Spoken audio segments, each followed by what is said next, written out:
Hello everybody, welcome to stock box business standard analysis video. यहाँ पे हम discuss करते हैं बिजनेस न्यूज़पेपर्स के कुछ बढ़िया आर्टिकल्स। अगर आपको इंटरेस्ट है बिजनेस न्यूज़पेपर्स पढ़ने में, उनके आर्टिकल्स में, then you can watch the complete video and आप सब्सक्राइब भी कर सकते हैं इस चैनल को। यहाँ पे हम डीकोड करेंगे, एनालाइज करेंगे आर्टिकल्स को, और सिर्फ आर्टिकल्स को ट्रांसलेट करना हमारा काम नहीं है। हमारा काम है कि हम उसके इफेक्ट्स को एक बार डिकोड करें कि इसका क्या कॉज हो सकता है इस न्यूज़ का या इवेंट का, और इसका क्या इफेक्ट हो सकता है हमारी लाइफ पे या इकोनॉमी पे। शुरुआत करते हैं सबसे पहले आर्टिकल से। ये आर्टिकल है इफेक्ट के बारे में। अब देखिए, Asian markets slip as Fed dithers on rate cuts. यहाँ पे कई लोग जो नए हैं उनको तो बिल्कुल समझ में नहीं आ रहा होगा टाइटल, लेकिन बहुत ही सिंपल है, डेली लाइफ से रिलेटेड आपको बता देता हूँ मैं एग्जांपल देके। एशियन मार्केट्स मतलब कौन से हो गए? स्टॉक मार्केट की बात हो रही है। इंडिया में निफ्टी, सेंसेक्स, पता है आपको? वैसे ही चाइना में, ठीक है, जापान में, हर जगह स्टॉक मार्केट के इंडिसेस हैं। जैसे जापान में हम लोग बोलते हैं निक्के है, हांगकांग में हांग सेंग है। तो वैसे ही सारे एशियन मार्केट्स ना, स्टॉक मार्केट इस वक्त आपको दिखेगा कि ये नीचे थे कल, ठीक है, सब में गिरावट थी। क्यों? क्योंकि अमेरिका में, ठीक है, फेडरल रिजर्व जो वहाँ का सेंट्रल बैंक है, अब वो रेट कट शायद ना करे या कम करे जितना पहले से करने वाला था। इसकी प्रोबेबिलिटी अब बहुत बढ़ गई है, ठीक है, ना करने की प्रोबेबिलिटी और कम करने की प्रोबेबिलिटी इंक्रीज हो गई है।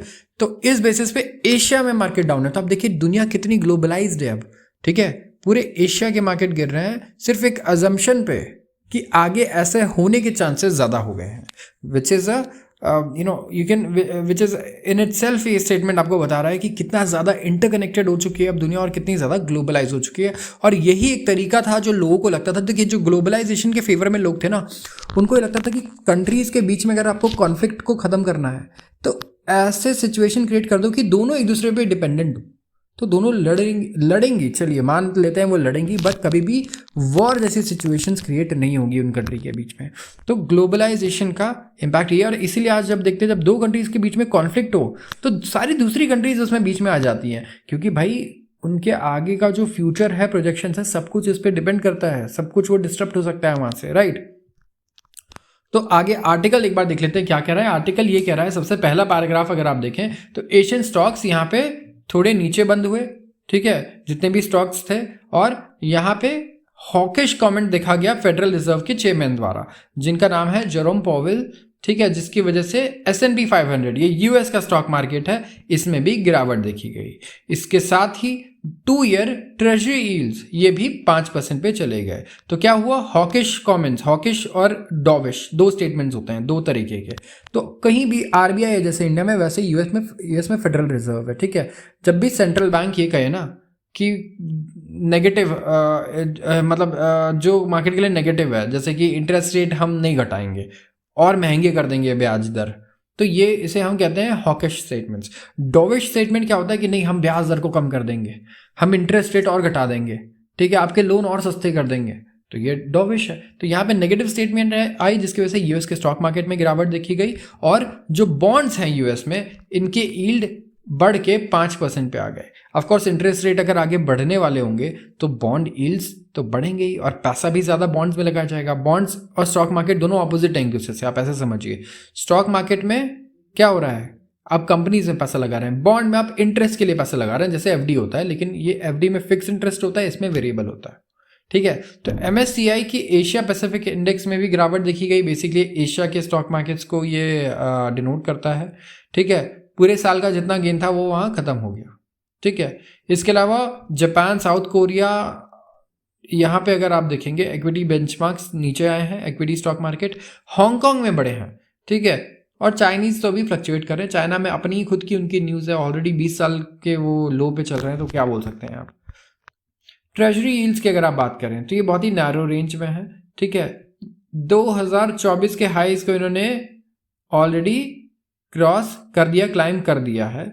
और फेडरल रिजर्व के चीफ ने कहा है, जेरोम पॉवेल ने, यूएस का जो सेंट्रल बैंक है, कि अभी भाई कॉन्फिडेंस आने में टाइम लगेगा कि इन्फ्लेशन सही में सेंट्रल बैंक के जो टारगेट है वहाँ पे आएगा। इन्फ्लेशन का टारगेट 2% है और ये 2% पे आ ही नहीं रहा, बार बार ऊपर आ जा रहा है। अब क्रूड ऑयल महंगे हो जाएंगे तो महंगाई कहाँ से कम होगी, राइट। अब क्रूड ऑयल महंगे होंगे ही, अगर मिडल ईस्ट में कॉन्फ्लिक्ट है तो क्रूड ऑयल पे डायरेक्ट फर्क पड़ता है। तो वो सही कॉमन सेंस की बात कर रहे हैं कि भाई इन्फ्लेशन 2% आएगा तब तो, तभी तो ब्याज दर को घटाएंगे, तभी तो लोन सस्ते होंगे, आपके education loan, home loan, banks से आप जो भी कर्ज ले रहे हैं, कंपनीज पैसे ले रही है, हर चीज सस्ती होंगी। ठीक है, तो यहां पे अगर आप देखेंगे क्या हो रहा है, इसका एक और इफेक्ट है स्ट्रॉन्ग डॉलर। ठीक है, अब डॉलर कैसे मजबूत हो रहा है, आपने देखा होगा रुपया नीचे आ रहा है, क्यों? यूएस में अभी स्ट्रॉन्ग डेटा आया था। ठीक है, मार्केट अभी कह रही है, स्टॉक मार्केट के जो एक्सपर्ट्स है वो कह रहे हैं कि 25 से 50 बेसिस पॉइंट्स ब्याज दर घट सकता है, मतलब 0.25 से 0.5%, इतनी गिरावट ब्याज दर में आ सकती है यूएस में। ठीक है, जो एनालिस्ट है उनका ये मानना है। इसके वजह से क्या हो रहा है, तो resulting stronger dollar is a headwind for most Asia markets and for Japan, pushing yen towards the increasingly uncomfortable 155 पर डॉलर। यहाँ बात हो रही है जापान की, देखिए इतना मत घुसिए इसमें, मैं ही कहूँगा। आप ये देखिए कि डॉलर भी इसीलिए यहाँ पे आपको स्ट्रांग होता हुआ दिख रहा है क्योंकि इंटरेस्ट रेट कट्स अभी कम ही होंगे, ज़्यादा नहीं होंगे। इसका क्या रीज़न है, देखिए डिमांड सप्लाई, डॉलर की डिमांड बढ़ गई तो उसका प्राइस बढ़ गया जापान के येन के अगेंस्ट, इंडिया के रुपये के अगेंस्ट, और डिमांड अगर गिर जाती तो क्या होता, डॉलर कमज़ोर हो जाता। लेकिन डिमांड बढ़ी क्यों, क्योंकि आप देखिए यूएस में इंटरेस्ट रेट ब्याज दर बढ़ेगा तो सारे यूएस में जो बॉन्ड्स है उसको खरीदेंगे। यूएस के बॉन्ड्स खरीदने के लिए पैसा तो डॉलर में चाहिए सबसे पहले, है ना। तो सारी कंट्रीज़ क्या करेंगी, यूएस के बॉन्ड्स में ज़्यादा पैसा लगाएंगी, तो लोकल करेंसीज में आप देखेंगे इसलिए ड्रॉप मिल रहा है, क्योंकि जितने फॉरेन इन्वेस्टर्स हैं वो भी पैसा स्टॉक मार्केट से निकाल रहे हैं, वहाँ की लोकल करेंसी को सेल कर रहे हैं और यूएस करेंसी में सिक्योरिटीज़ परचेज कर रहे हैं। तो इसका रीज़न होता है जिसकी वजह से सारी दुनिया की आप देखेंगे डॉलर के अगेंस्ट करेंसी ज़्यादातर वीक होती हुई हमें नज़र आ रही है। आते हैं अगले कुछ ब्रीफ आर्टिकल्स पे। ब्रीफ आर्टिकल्स में क्या है, सबसे पहला है यूके के इन्फ्लेशन के बारे में। यूनाइटेड किंगडम में महंगाई दर, ठीक है, कम हो रही थी पहले अच्छे रेट से, लेकिन अब हमें दिख रहा है कि वो रेट स्लो हो गया है। ठीक है, अब उस रेट से अब महंगाई दर कम नहीं हो रही जिस रेट से पहले हो रही थी। ठीक है, तो यहाँ पे भी अब रेट कट के आसार, ब्याज दर कम होने के आसार कम होते नजर आ रहे हैं। ब्रिटेन में जो इन्फ्लेशन रेट है, ठीक है, ये स्लो हो चुका है और मार्च से तो कम ही है। ठीक है, और जो रेट ऑफ आप कह सकते हैं स्लो डाउन है, ये भी पहले से कम लग रहा है। तो बैंक ऑफ इंग्लैंड यहाँ पे क्या हो सकता है, क्या करेगी, इन्होंने कहा था कि हाँ ठीक है, सोच रहे थे कि लेट्स से मान लीजिए एक साल में जो रेट कट्स होने थे अब उससे होने में हो सकता है 2 साल लग जाए, 1.5 साल लग जाए। तो यहाँ पे ज़्यादा दिन तक ज़्यादा ब्याज पे करना पड़ सकता है लोन्स पे, जितने भी कंपनीज हैं और लोग हैं उन्हें। तो Tesla to seek shareholders nod for Musk $56 billion pay. Tesla shareholders को आज फिर से वोट करने के लिए कहेगी $56 बिलियन कॉम्पनसेशन पैकेज के लिए, सीईओ एलॉन मस्क के लिए। ठीक है, जिसे डेलावेयर कोर्ट द्वारा वॉइड कर दिया गया था। तो हुआ ये था अभी कुछ दिन पहले कि जो कोर्ट है डेलावेयर में, उन्होंने इस डिसीजन को वॉइड कर दिया कि जो $56 बिलियन का पे है ये आप अपने सीईओ को नहीं करेंगे। ठीक है, तो in its proxy filing issued on Wednesday, Tesla ने कहा कि ये एक कॉल करेगी वोट के लिए। ठीक है, यहाँ पे क्या होगा, जो कंपनी का स्टेट ऑफ इनकॉर्पोरेशन है, जहां कंपनी रजिस्टर्ड है, इसे शिफ्ट किया जाएगा टेक्सास फ्रॉम डेलावेयर। जो कार मेकर है उन्होंने कन्वीन किया एनुअल मीटिंग में ऑन जून 2013। तो टेस्ला के चेयर रॉबिन डनहॉल्म, उन्होंने क्रिटिसाइज किया डेलावेयर के चांसरी कोर्ट को के इस डिसीजन को और कहा कि यहाँ पे ये चीज़ उन्हें नहीं करनी चाहिए थी, जिसकी वजह से अब क्या होगा, टेस्ला कंपनी जो डेलावेयर में रजिस्टर्ड थी अब वो टेक्सास में रजिस्टर होगी और वहां जाके ये फिर से वोटिंग करेंगे और एलॉन मस्क को $56 बिलियन का यहाँ पे ये पे आउट देंगे, इन्होंने ये कहा है। एफटीसी प्रिपेयर कर रहा है lawsuit to block Tapestry's 8.5 billion Capri buy. US में एंटी ट्रस्ट इन्फोर्सर्स हैं, एक लॉसूट प्रिपेयर कर रहे हैं जहां पे फैशन कंपनी की टेपेस्ट्री जिसका नाम है, ठीक है, इनका 8.5 बिलियन डॉलर्स का टेक ओवर है कैप्री होल्डिंग्स का, इसे ये ब्लॉक करेंगे। ठीक है, तो इंडिया में भी एक ऐसा कमीशन है, क्या है आप जानते हैं, कंपटीशन कमीशन ऑफ इंडिया।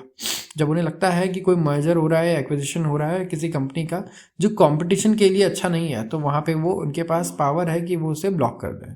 तो इफ सक्सेसफुल ये स्कटल कर सकता है creation of US based luxury conglomerate to compete with big European fashion companies. तो ये बहुत ज़्यादा भी इंपॉर्टेंट हमारे लिए नहीं है। और LVMH की सेल्स में हमें सेल्स ग्रोथ कम होती नजर आ रही है क्योंकि लग्जरी स्पेंडिंग अब कम हो रहा है।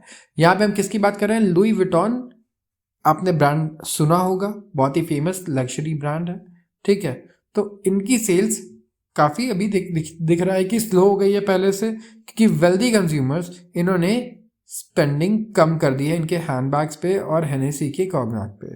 तो organic revenue at luxury groups fashion and leather goods unit, its biggest division, rose 2% in the first quarter. 2% की ग्रोथ आई इनके ऑर्गेनिक रेवेन्यू में, जो इनका फैशन और लेदर यूनिट है, सबसे बड़ा डिवीजन है, ठीक है। जहां अगर आप कंपेयर करें तो 18% ग्रोथ था एक साल पहले। तो यहाँ पे बड़े बड़े ब्रांड हैं इनके पास, लुई विटॉन, क्रिश्चियन डियोर, सीलिन, ठीक है। सारे जो शेयर्स हैं, ये कंपनीज हैं, ये इसी ग्रुप के हैं। तो काफ़ी बड़ा ग्रुप है अगर आप लग्जरी ब्रांड्स की बात करते हैं तो। आते हैं अगले आर्टिकल पे। यहाँ पे किसकी बात हो रही है? यहाँ पे बात हो रही है क्रूड ऑयल इंपोर्ट की। इंडिया का क्रूड ऑयल इंपोर्ट बिल ना 15.9%, मतलब ऑलमोस्ट 16% कम हो गया है as compared to financial year 2024। क्यों? Thanks to Russia's shipments. Russia को यहाँ हमें थैंक्स बोलना चाहिए। तो क्या हुआ है? डिस्काउंट्स मिले हैं हमें क्रूड ऑयल पे, जिसकी वजह से इंडिया का क्रूड ऑयल इंपोर्ट बिल करीब 16% नीचे आ गया टू $132 बिलियन इन FY24। पहले कितना था? 157.5 और अब हो गया है 132.4। और इसी पीरियड में हमने क्रूड ऑयल उल्टा और ज़्यादा कंज्यूम किया है पिछले साल से, ठीक है। तो the crude oil import bill had risen by 30.4% FY23 data shows. इसके पिछले साल 30% का ग्रोथ हो गया था हमारे बिल में। तो यहाँ पे बहुत बड़ी राहत मिली है हमें, अगर आप देखते हैं, ठीक है। तो हमने almost same amount of crude oil import किया अगर वॉल्यूम में देखें, ठीक है। 232.5 million metric tonne of crude oil हमने इंपोर्ट किया यहाँ पे। तो बिल में हमें काफ़ी ज़्यादा फायदा मिला है यहाँ पे, ठीक है। अगर आप थैंक करना चाहते हैं तो यहाँ किसको करेंगे? रशिया को। क्यों करेंगे? क्योंकि रशिया से इस वक्त कुछ ही कंट्रीज ऑयल खरीद रही हैं, जिनमें से इंडिया भी एक कंट्री है, ठीक है। और यहाँ पे अगर आप देखेंगे तो इंडिया ने जितने भी इंटरनेशनल प्रेशर्स थे सबको झेला, ठीक है, सबको टैकल किया इन्होंने, और उसके बाद भी आराम से फिर ये अपना रशियन ऑयल बाय करते रहे डिस्काउंट्स पर। तो रशिया सिंगल लार्जेस्ट सप्लायर है क्रूड ऑयल का for 18th consecutive month as of March. 1.36 million barrels of crude per day import हो रहा है रशिया से, और ये 7% बढ़ा है मंथ ऑन मंथ मार्च में as compare to February. Analyst ने अर्लियर प्रिडिक्ट किया था lower imports from the country जब यूएस ने इम्पोज किए fresh sanctions against Russia's leading tanker group, ठीक है। और यहाँ पे यूएस ने सिर्फ बहुत सारे स्टेप्स लिए। देखिए, यूएस ने उनके ऑयल एक्सपोर्ट पे, ठीक है, बैन किया, साथ में रिफाइनिंग कंपनीज पे बैन लगाया, साथ में अब इन्होंने जो इनकी शिपिंग कंपनीज थी इनको भी बैन करना शुरू कर दिया, ताकि इनके लिए ऑयल शिप करना भी और एक्सपेंसिव हो जाए और ये अपने खुद की मशीनरी, अपने खुद के एसेट्स ना यूज़ कर पाए समुंदर के थ्रू किसी भी क्रूड ऑयल, नेचुरल गैस के शिपमेंट को पहुंचाने के लिए, ठीक है। तो यहाँ पे जितना इंडिया हो सकता है इसका फ़ायदा इंडिया उठाना चाहेगा, और जितने सस्ते में हमें ऑयल मिल सकता है हम ये ऑयल ज़रूर लेंगे, क्योंकि हमारे इंपोर्ट बिल में सबसे बड़ा कंपोनेंट रहता है क्रूड ऑयल का, और रुपी, ठीक है, रुपी के वैल्यू में भी काफ़ी फ़र्क पड़ता है इस चीज़ का, राइट। एंड स्पेशली अगर मिडल ईस्ट में अगर अभी टेंशन हो जाए, राइट, जैसे चल रहा है, और ये बढ़ जाए, तो we still have a source कि हाँ ठीक है, इस साल हम ऑलरेडी इसमें 15-16 बिलियन बचा चुके थे, तो इस साल हम खर्च कर रहे हैं तो कोई बात नहीं, ठीक है, हम जो हमारे बजट में सेव हुआ है हम उसी से आप कह सकते हैं एडिशनली जो कॉस्ट है वो पे कर सकते हैं, क्योंकि वॉर के वक्त क्रूड ऑयल के प्राइस आप देख चुके हैं किस तरीके से वॉलेटाइल हो जाते हैं, और 15% ऊपर 15% नीचे जाना तो कुछ भी नहीं है एक दिन में, ठीक है। सो लेट्स सी कि आगे यहाँ क्या होता है। आज के लिए बस इतना ही। अगर आपको वीडियो पसंद आई है तो ज़रूर इसे लाइक करें एंड चैनल को सब्सक्राइब करना बिल्कुल भी ना भूलें। धन्यवाद।